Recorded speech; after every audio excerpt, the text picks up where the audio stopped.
Good Tuesday morning, and welcome to Ice Age TV, the internal combustion engine age YouTube channel. It talks about all my cars and trucks, and SUVs and motorcycles, the dogs, life, the pond, the challenges, and wow, it's 2024, and happy belated New Year to anybody that didn't see my video that I posted late yesterday evening of Happy New Year to everybody as we were riding motorcycles. So wow. Hey, good morning there. Thanks for everybody tuning to my channel. Really do appreciate all the support, nice comments, and just great subscribers. Share the channel. And it's hard to believe it's 2024. It's cold. It's windy. It's the real deal now. We're into January, and the change of seasons here, and snow is upon us. So, but that's the way it is. And conversation's going, and wow, how do I keep the channel going with so many different topics that I talk about, trying to use my vehicles and trying to keep things entertaining to you. Very, very challenging. I can't emphasize enough. Anybody here watch my channel, I don't have anybody feeding me any information. It's just me trying to be creative, and as you can tell, I enjoy talking, and I can only hope that my conversations can relate to you and relate to me, and you enjoy the channel more than me just buying all these cars and motorcycles and trucks. Yeah, right. The crazy, man. I am crazy. And what a weekend. Very long weekend for me. Challenging because my garbage disposal went out in my vehicle. Garbage. See, I haven't even, just to show you how long the weekend it was, I can't even talk right. You have a garbage disposal in your vehicle? Well, if you have an RV, you probably do. But in my house, 25 years later, in 1998, I renovated this home. And, well, I shouldn't say renovated, but I put a whole new kitchen in the home. And this 25 years later, that the garbage disposal finally went out. And the sink was looking old, the faucet's looking old. So I got motivated to tear all that out, which turned into a major project that went from Friday to Saturday to Sunday to Monday. So that kind of really screwed up my video time throughout the weekend, but it's all good. But it's never easy, and I end up having to call a plumber, and beyond believable in this DC metro area, if you call a big plumbing company, they are at $300+ an hour. If you saw what I witnessed yesterday, which they didn't get the job to replace some plumbing underneath my sink, which is probably $50 to $80 in PVC pipe, and maybe 2 to 3 hours work, they wanted $1,600. And wow. Hear that? What's happened to the good old America? What has happened to our country? What is going on? And that's where I am on this morning's conversation, is let's talk about America. And I thought, how better could it be in the first day of the year for me to start my channel for 2024 and to talk about where is the American, where we come from and where we're going. And it's just, I don't know. It's not good if you ask me. It's out of control. And I thought, what better way to do it but to start with the cars? And I can't emphasize enough how this Wildtrak package with the Haas package, I could be wrong in this. I've totally just have not been in the Bronco forum. I don't really get into those forums anymore. Too much drama. But I believe the Wildtrak package has a step over the Sasquatch package, which is now the Haas package, which is a little beefier, more uprated suspension. And so you buy a Wildtrak, you spend a lot more money. The guy buys the Diamondback or the black, well, you know, the Badlands. There's so many different models. And as far as I know, you get a little higher package. Whole point is, this vehicle here is just so cool. I love it. We put the AWE exhaust in.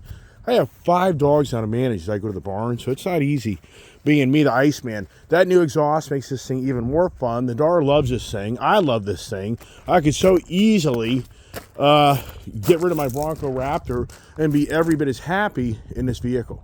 It's a great package, and you'll save yourself $40,000, if not $50,000. So the Ford Bronco, what a great American product. The Jeep product, what a great American product. And as you can see, what am I focused on right now? What do I have that's American product? And I know a lot of people instantly say, but dude, your car isn't American anymore. It's got China stuff in it. Yes, it does. You're right, it does. It has Mexico stuff in it. Yes, it does. It's got, parts throughout the world in it. Yes, it does. But let's talk about how the original founders of these vehicles were Americans. And if you go to the history of where this country came with cars, it was the American-built car. It wasn't a foreign-built car, or it wasn't a car subsidized with parts. So if you look at the Ford product over here, Ford officially was founded in 1903. That was the official date that they formed a company, 1903. Go over here, the Ram. Ram's all part of the Dodge product. The Jeep, I'm not so sure. I didn't look up the Jeep brand. My guess would be the Jeep brand probably came from the World War II, and that would have to be the 50s or 60s. I don't even know. Somebody else may know. So just walk over here and look at all my vehicles. The driveway is very full of all my addictions, which it's a dangerous addiction. This is a very expensive addiction. You can get I'm a crazy man, and do I put everything online to own all this stuff? I do. And it's very challenging. It's not easy what I pull off. I'm no millionaire. I'm no guy that gave me any money. I'm a guy who just goes to work every day and hopes the best at the end of the day and pays another bill. So if anybody here who's watching my channel thinks that I'm some guy that enriched himself and he's just filthy rich, I'm not. Look very rich, but I'm car poor because I have such huge debts and obligations to fulfill to keep these vehicles. And yes, I would be rich. I would be very rich if I never had the car addictions and the two-wheel addictions. Come on, pups. Let's get you in the barn because it gets out of control very quickly. And Kiefer boy, I'm really having to contain him because he just loves to go after my little girl. See, people have seen that, and they think it's going to be not a good ending. So come on, pups. Get over here. Stop it. Nope, you're getting all riled up. So he gets all riled up because he knows what's going to go on. He's going to dominate the girl here, and he's going to harass her. And no, you're not going to do that. So here we go. Come on, let's go. I'll get you guys upstairs. No, get up here. Get up here. I'll just get up here and turn on my heat. And it'll go, but nope, get up here. Stop it. Get over there. Come on, Junior. Nope, come here. Come on. Come on, stop it. No. Don't do that. Come on, get up. Come on. Come on. Get up here. Stay there. Come on, come on, come on. Scout, get up here. Scout. It's not easy being me. No, leave him alone. You leave him alone. No. You stay there. And my Kiefer dog is trying to get in my office, which is challenging. Oh my gosh. Yeah. Oh, yeah. Woo. The dogs used to work out. So, if you're looking at my face, I've got the Indian. Well, if you're an Indian person, you know 1901 was Springfield, Massachusetts, and the original founders of the Indian motorcycle. So, that's American, right? Got my gate opener. It's challenging, guys and girls and ladies watching out there getting this, especially. Yeah. All right. So here we're on the shop, and what better way to celebrate the American tradition than all the toys and cars that I have in my shop? And there's the dogs, and their entertaining part is trying to get the dogs acclimated. So here you go. Here you got Harley Davidson, 1903. They had their 120-year anniversary. It's an American-built product. And once again, many here will say, dude, it's not American-built. It's Chinese-built. Right. I get all that. But it started in America. So those people here, this is my channel this morning. I think this is a very important video today because it's so blatant what's going on in our society. It's so bad. And, you know, as I travel, I talk to people, so many people are so out of touch. They really are. Most people have no clue what the IRA is, what socialism is. It's beyond believable. The society we live in. And we have people that are clueless of what's going on. It's just so bad. And all I do is turn on Morning Joe for 3 minutes and hear this guy spew crap out of his mouth, and they come to closure that you're an idiot and they're smarter than you. Then you got to go have the guy watch Tucker Carlson for 3 minutes, and he thinks he's a genius, and you're an idiot. It's beyond believable of where we are in our times. So that's why I think talking about what created this country, these freaking cars, the Industrial Revolution, what spurred this country's growth. And, okay, capitalism. There's some people out there that think you're the biggest a-hole in the world if you're capitalist. They think socialism is the answer to society. They think that the big man ruling the country and taking all your money and enriching themselves is a better way to live, because then everybody just at the same level and everybody gets to own the exact same thing and act the exact same way. So that's why I'm talking about built in America. And for me, I have, for the most part, things that came from the original origins of this country of being built in America. Because I had the Indian 1901, Harley Davidson 1903, the Dodge Brothers actually 1900. The Dodge originally was formed in 1900. Other vehicles that aren't here, Buick is the longest or the oldest first built American car, and still alive, 1899. A company called Drya, like Drya, out of Springfield, Massachusetts, was formed. I think it was 1890. 1890, I think they were formed. They were like the first actually automotive manufacturer, but they're not around anymore. But I think it's interesting that company, two brothers started it, probably helped spur the Indian motorcycle, because it was in Springfield, Massachusetts. So the founder of Indian saw an engine, because it's great language under that company. They started the first internal combustion engine manufacturing. Well, if you're a fan of my channel, you know Ice Age means internal combustion engine age, which I have it on my stickers. And there's people out there that are promoting the channel because it's the internal combustion engine age. So you think from 1890, think about how many years that's been around, 24, 34, 134 years. So we have 134 years of, in this country, the internal combustion engine being risen, the risen one, to create the dominance of what dominates the automotive industry is the internal combustion engine age. So I just talked about GM. GM actually wasn't started until I think like 1909. It was a break off from Buick. And I am not the automotive history guru by any means. I'm just taking little knowledge, and the whole point is I'm just sharing with you that you look at my fleet of vehicles. I've had the Toyotas. And then some of you say, well, the Toyotas now are built in America. Yeah, you're right, they are. Toyota Tundra is built down there. It's in Austin, Texas, or wherever. The 1797 ranch that was bought, and the manufacturing facility was built on it. I think that's accurate. That's why I have a 1797 package. So yeah, but Toyota wasn't founded in America. It was founded in Japan. In some ways, subsidized from the Americans from obliterating Japan from World War II. Then, once again, you can go... So I'm just seeing what the vehicles that I've owned here in recent times that weren't American. So I had the Toyota Supra. And, well, I had on my YouTube channel, in order to keep it more present times, so I think it was just really the Toyota Supra, if I'm correct. I was looking at a Nissan, Japanese. So here you go out here to the driveway, the race truck. This race truck is just so much fun. I know this guy, Cletus McFarland, is getting a lot of views off of his like 1,100, 1,200 horsepower race truck. So many ways I have the exact same thing. I just don't have his money like he has. He makes a lot of money. That guy makes probably $100,000 a month off his YouTube channel. If you think I'm making that up, the guy gives away stuff. He's a smart guy. He knows how to market his channel. Plus, he sells his paraphernalia, his car wash products. Cool guy. He's a great guy.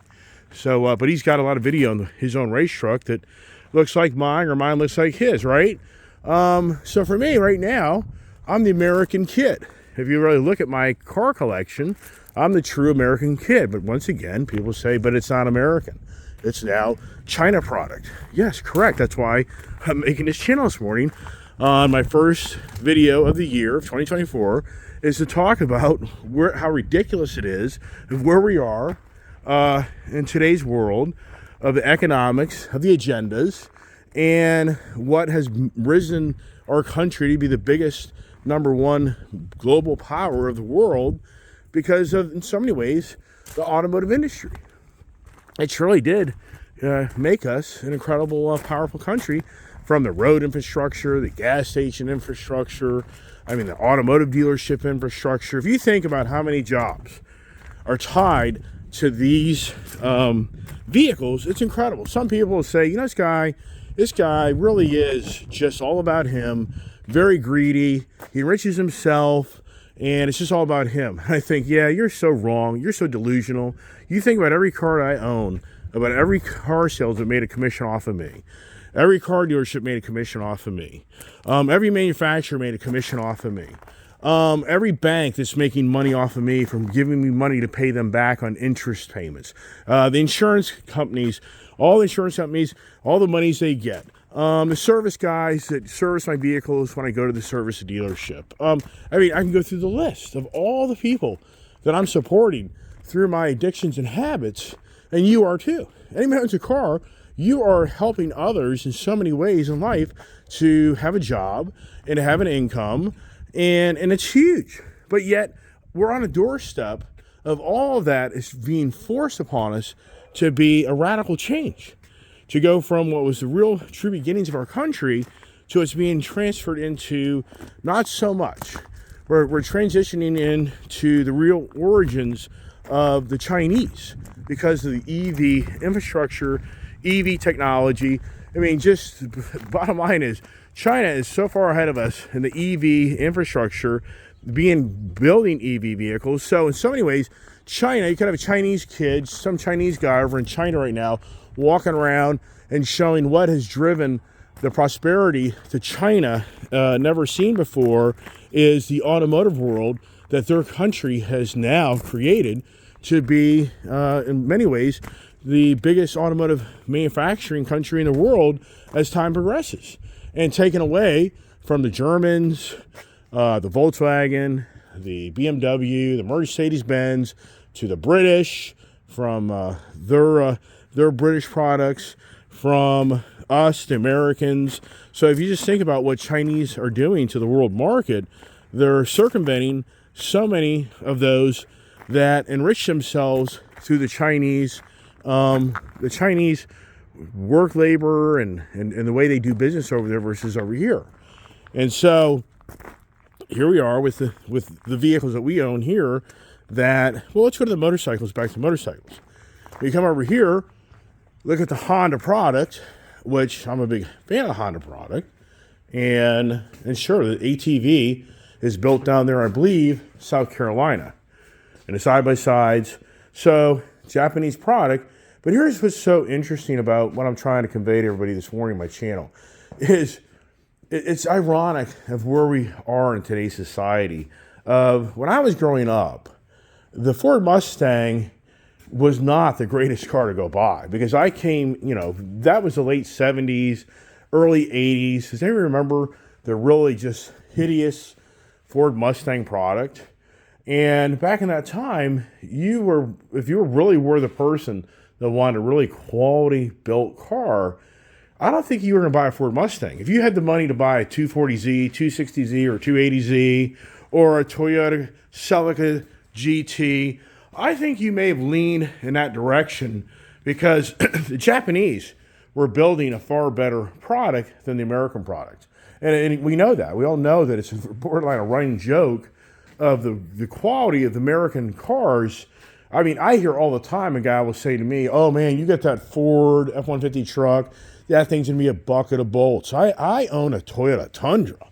And since I own a Toyota Tundra, my truck's going to outdrive, better truck, better built, blah, blah, blah, blah, blah, blah, blah. I mean, sincerely, that goes on all the time. Toyota Tacoma truck, I've had a ton of them. And I'm a Toyota guy, so I'm not here bashing Toyota. I'm saying the perceptions of people in my age group of what they think is better, it goes from the American side to the Japanese side. And back in the 60s and 70s, there were a lot of people who despised the Japanese because of the World War II and what we had to go through to stop the war and how we had to drop an atomic bomb on Hiroshima to get the Japanese to finally lay down their arms and sign a truce and put the war to bed. But meanwhile, you fast forward a Toyota Tacoma. So you ask a guy, is a Ford Ranger pickup better than a Toyota Tacoma? advertising to say Ford Ranger ain't no good, so I'd have to come in trucks and destroy that truck. It'll last longer, drive longer, more reliable, better resale. Right, okay. So you're saying to yourself, well, yeah, but how does this kind of relate to the American cars? What you're kind of talking about this morning on America? Well, it's really the message is that here we are as the lovers of all of our ICE vehicles, and we all take sides to different brands and different products. And I think it's interesting on how, in so many ways, so many of our American people that think, stay strong. I got the cup here, the hum of the free, because of the brave, stars and stripes. For those who are military people, they fought for our country. But yet, they'll have an argument with you and fight for the Japanese brand product over an American product. I mean, so in some ways, you think, it just doesn't make any sense. On one aspect, you're sitting here telling me you're going to go die for your country, but in the other aspect, you wouldn't buy a Ford product for nothing in the country. You're going to go buy a Japanese product. Okay, right, because you see right through and how it's a better product.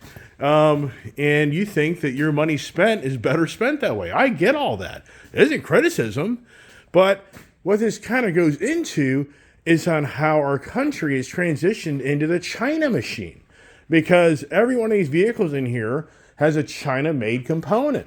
If you go to the Monroney sticker, Monroney, bologna, spalami, whatever you say, tomato, radiator, whatever, the old saying, especially from those New Yorkers that are up there and have that slang. So funny, my friend Tim, he actually called me on the phone for the first time. I haven't heard his voice for 40 plus years. We've been texting over and over again. And oh my gosh, it's incredible on how he has that New Jersey, New York accent. And I so kind of forgot that. And it was just incredible on how, hey Tim, watch my channel. Good morning there to you. But anyways, so for us, all these cars and motorcycles that are now around us are Chinese products. But yet so many people despise the Chinese because of what they feel is the world dominance of China taking over and controlling. And yeah, right. Okay, yeah. So how did the heck did China get into all of our products? Everything made, for the most part, seems to be China related. I mean, how did that happen? But it doesn't seem people have that same attitude towards the Japanese. Why is that? So Japanese don't seem to be so threatening to us. They're more of a, could we say, a republic country, a capitalist country.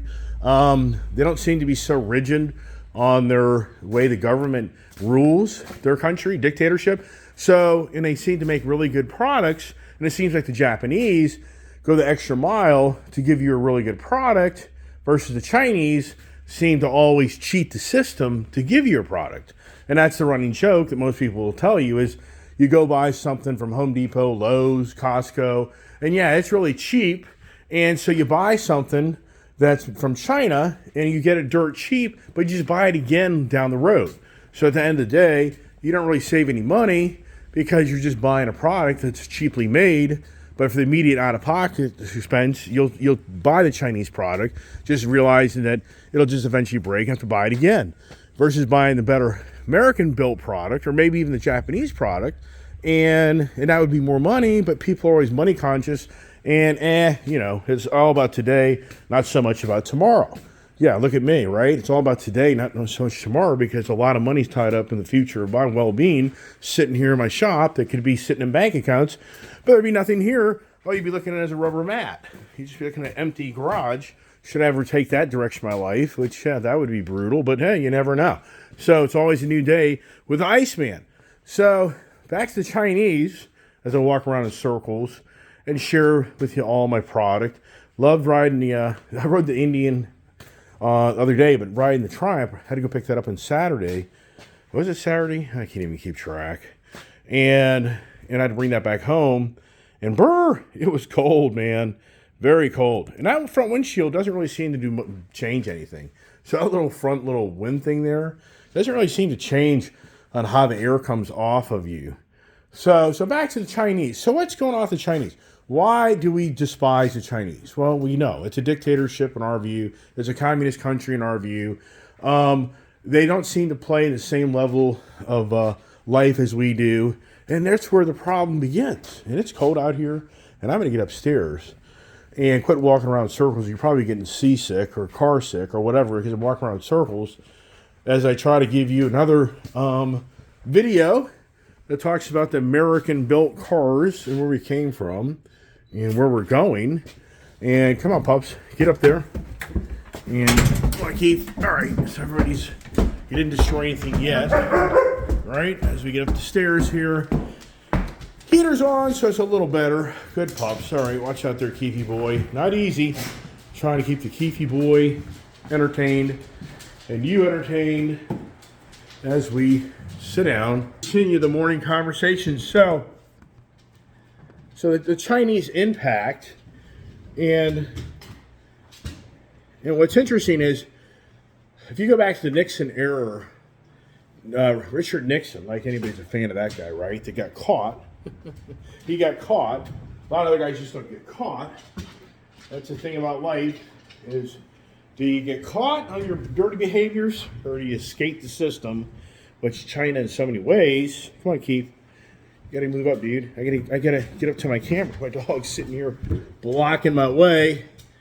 He doesn't know the routine as well as the others. So Richard Nixon, he felt that by the Chinese having the door open to them to get involved in manufacturing would create more of a republic country and a capitalist country over time.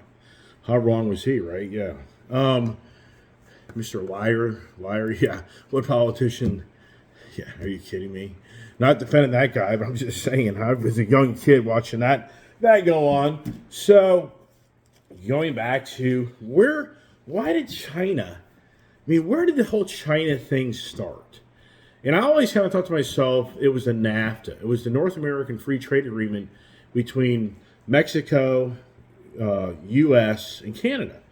And I always thought it was more driven by Bill Clinton, but come to find out, George H. Bush, not George W., the father of the president, like you should say after Reagan or whatever, keep everything here in line. But anyways, he was the one that was trying to push the North American Free Trade Agreement between Mexico and Canada to try to make it be more on an equal level. But yeah, right. So it wasn't until 1993 that Bill Clinton signed the NAFTA agreement, and all the three countries came to agreement on what field they felt was a level playing field. And it didn't go into effect till January of 1994. Well, in the end, Mexico relished big time over us because so many companies went to Mexico to begin their manufacturing in Mexico because of labor relationships. They would get better pricing on labor, get better pricing on land, get better pricing on, and get in some ways the laws of what the governing body would do and allow you to do or not to do. So, but I always kind of thought that's where China came into the equation, because Sam Walton, the founder of Walmart, that guy was always pro-American built. Everybody kind of knows who Sam Walton is, the Walton family. That guy used to fly around in his little Cessna airplane or something and visit his stores, and he was always promoting built in America. And which, yeah, right now, built in China was what Walmart is. So really what happened is, and many people may know this, but I think it's just good information. So the World Trade Organization, which is about countries having trade agreements between them of what tariffs or no tariffs, whatever it may be. So China apparently joined the WTO, and that's where things started to change. So when China joined the World Trade Organization, this country saw an opportunity to outsource all their labor in manufacturing, because they saw as a CEO how they could get away with really devious things and not go to jail. That's factual. So you go to China and the labor abuse laws, they don't really, it's a huge problem in China. that's been exposed many, many times in recent times of what China was doing for so many years of just really bad, human conditions, and also China actually enticed a lot of the American manufacturers to go there because they offered them tax-free infrastructure for their business to set up shop. They offered them free land, and they offered them the labor that would enable them to operate and build things at a very inexpensive cost compared to here in this country. So the Ford Motor Credit, GM, I should say Ford Motor Credit. Yeah, how do I know Ford Motor Credit? Who do you think I have to pay freaking every day just about my life, right? So the likes of Ford and GM and Dodge, and the list goes. Maytag, Frigidaire. You can go through every aspect of everything that we own, that we have around us, besides cars and trucks and motorcycles. These manufacturers saw a huge opportunity to go to China to enrich themselves even more and be even more competitive in the world market by utilizing China's very blatant, just very bad governing body policies that enabled them to have cheap labor and cheap material, cheap land, cheap taxes. So it was a no-brainer for the big guys to say this, Walmart, Costco, Home Depot, Lowe's. You go through the list of all the different companies that jumped on the bandwagon to go to China and to utilize just what, in so many ways, was the abuse of powers like never seen. And so here we are today with the people, shake their head about the Chinese-made products and how they're cheaper and how they do things, just like batteries. Whole conversation about how in South Africa there's a mining operation that is being looked into more than ever for manganese, more than ever, and all the bigwig companies, especially automotive guys, are going to this Southern Africa company that's trying to think what the name of it. It's like Manganese Metal Company, MMC.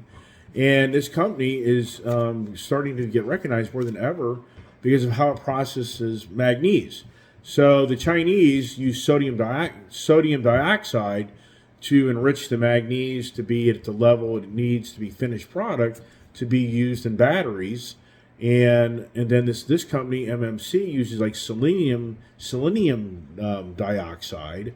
So the difference is, the one, sodium dioxide, is a very, and I could be wrong in all these wording, but the difference is the way they finish the manganese.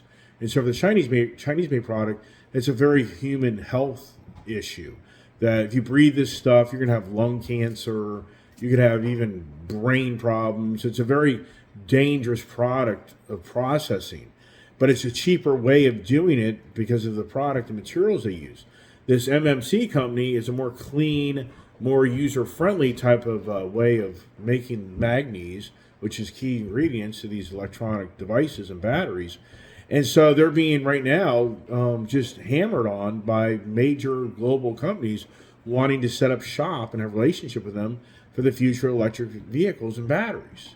So the Chinese, if you're following the news and really watch what's going on, the Chinese, more than ever in our country, are in some ways really being frowned upon, especially with this EV transition. And that's what's so interesting is we've gone so many years of, in so many ways, the support of this country of letting manufacturing go overseas and make these cheap products and make the record profits for people and companies and stockholders. But it seems like here in more modern times that the eyebrows are raising more than ever of the way Chinese do business. But what I'm going to in this conversation this morning is it's incredible on how this country's governing bodies and powers to be in business look the other way of all this Chinese abusive policies to create the Chinese products that American consumers buy was pretty much just swept under the carpet. But now all of a sudden, the green agenda has arrived, and now it seems to be that the more of the position of the Chinese isn't so heartwarming per se, as a sitting body or the powers to be because of the EV agenda.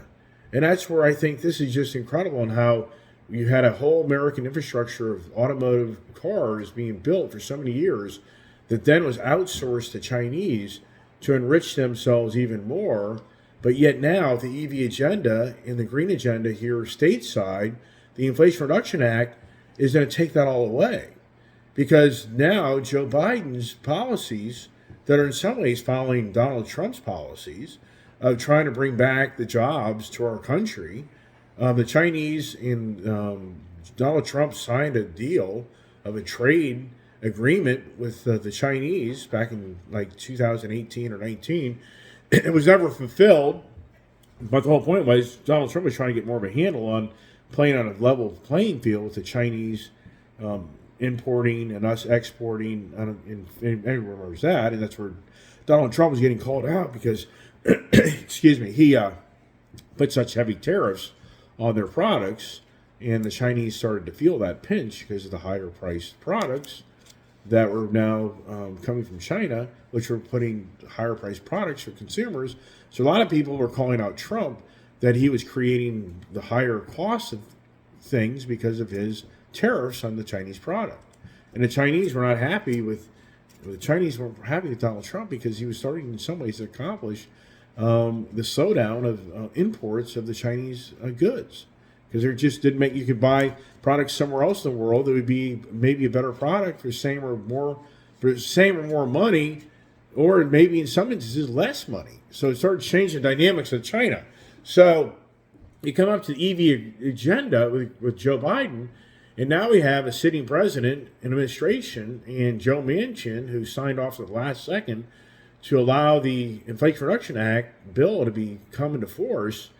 And it's all about now stateside manufacturing. That's all driven for the green agenda of electric vehicles, electric batteries, solar panels, the science and Chip and Science Act, semiconductors. And so it's circumventing the Chinese infrastructure of what has been their gold mine of the U.S. turf. But you have to say to yourself, what is going on? Because with this new bill that's come out, now this city administration is getting much more aggressive towards China and not letting them come into our country and build anything and in so many ways compete with us. So it's like, okay, so let me see if I get this right. Back during I would say more the 90s, 2000 years, that China was kind of open arms in this country of all their products and goods. They came here and nobody was really pounding their fists to make them play on a level playing field. Now all of a sudden we have an administration and we're on a green agenda path that is now trying to, in some ways, shut down China's capabilities to be in our own backyard. Because the Chinese are way ahead of us in so many aspects of the manufacturing for the green agenda. So now it's all of a sudden, okay, everybody, guess what? So 2024, stop it. 2024, stop it. Everybody just chill out. They're fighting over the bone. The bone would have nobody even play that bone waiting for Kiefer to play it. So no, well, you don't give me rabbit breath. My dog killed a rabbit yesterday. I've never seen him do that. This dog, you're ready to go freaking pick up a dead rabbit. Get away. You got stinky breath, man. Get away, disgusting. Yeah, I caught it as he's freaking eating the damn head. Oh my gosh. My poodles have never calmed down. They've never been tracked. I have other dogs used to kill. I had one dog that used to go across the field and take down a deer. You think I'm making that up? I'm not making it up. He'd kill a freaking deer.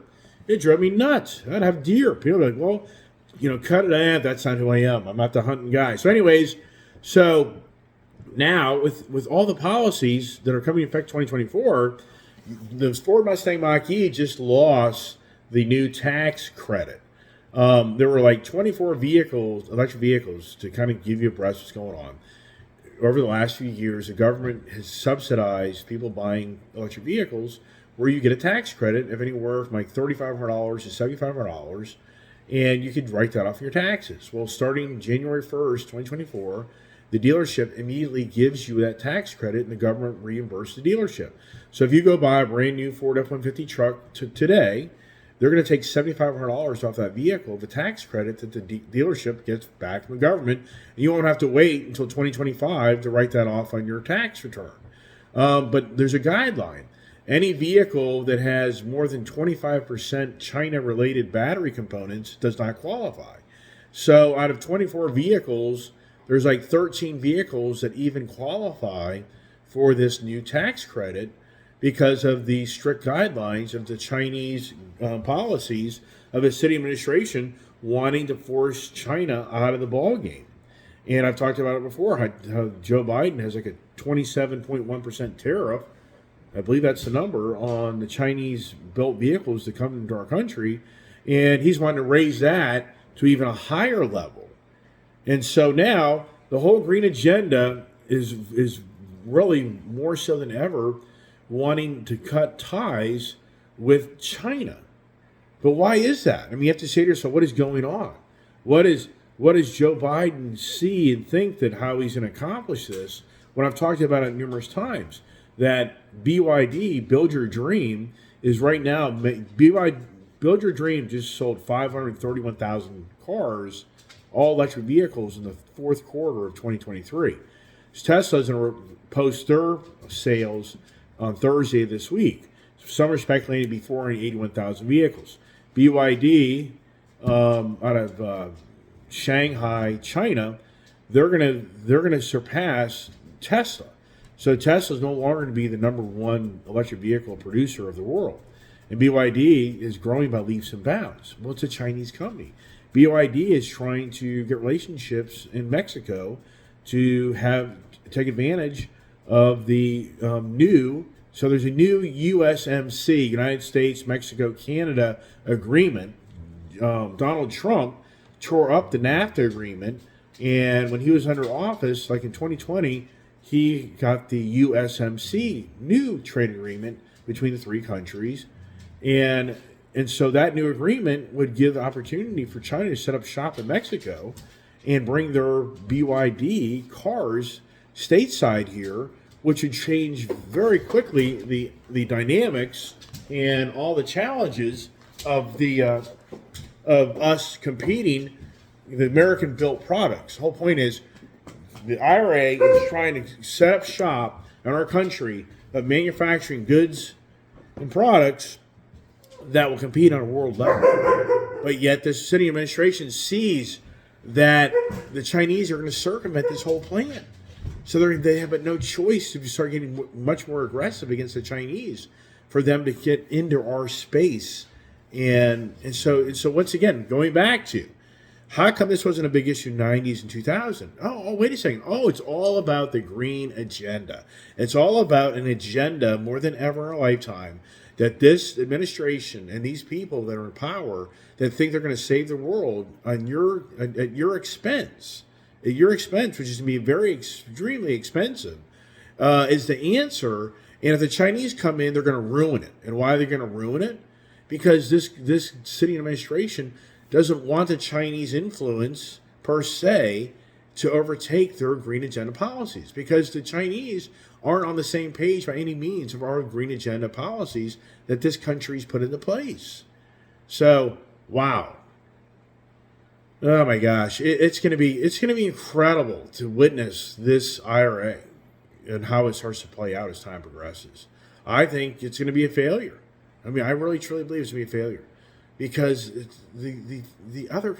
Do you really think that China is going to let this country overtake them in their growth of their powers, of their incredible economy? I mean, they're over there. They are challenged. The dynamics of that country have changed. But do you think they're just going to sit back and lay down and not become more aggressive, and in so many ways circumvent what this country's governing bodies think is the right direction in our country? It's just be a very interesting year. So kind of leave it at that. It can get really complicated and heavy and deep, and I get all that. And so where is it going for the future? And then look at Elon Musk. Elon Musk, his Model 3 no longer qualifies for a tax credit because he's over there in China building all of his cars. Elon Musk, I've said it many times, I think he's a very dangerous guy. I just really do. I think this guy is all about enriching himself beyond believable and control of beyond believable. And in so many ways, he'll take the pathway he has to take to make things happen. And wow, and he's the richest man in the world. They just announced the richest people of 2023, and I think it is the guy that makes Elon. What's it, Ellison? I think Ellison. No, I think it's. Is it No, is it? I'm just trying to think about Amazon. Jeff Bezos. Who's behind Elon Musk? Is it Bezos? I think it's Bezos. So Elon Musk at $253 billion. All right, everybody, that's it. Appreciate everybody watching my channel. And as always, here's my stack of, look at this. Haven't even opened the stack. Nobody's even asked for a sticker. Nobody's even asked for a sticker for Ice Age TV to put on their car. And share the channel. So I'll quit talking, and I've probably made 30-minute videos. I think I probably get a little bit more attention. I don't know, but I just start talking in depth about things, and there's just so much information out there that, oh my gosh, it's overwhelming. But what's going on? And does it even talk about artificial intelligence? I mean, what the Chinese are trying to get that. Anyway, another day in our conversation. So everybody, hey, have a great day. It's back to work. It's the first of the year, and wow.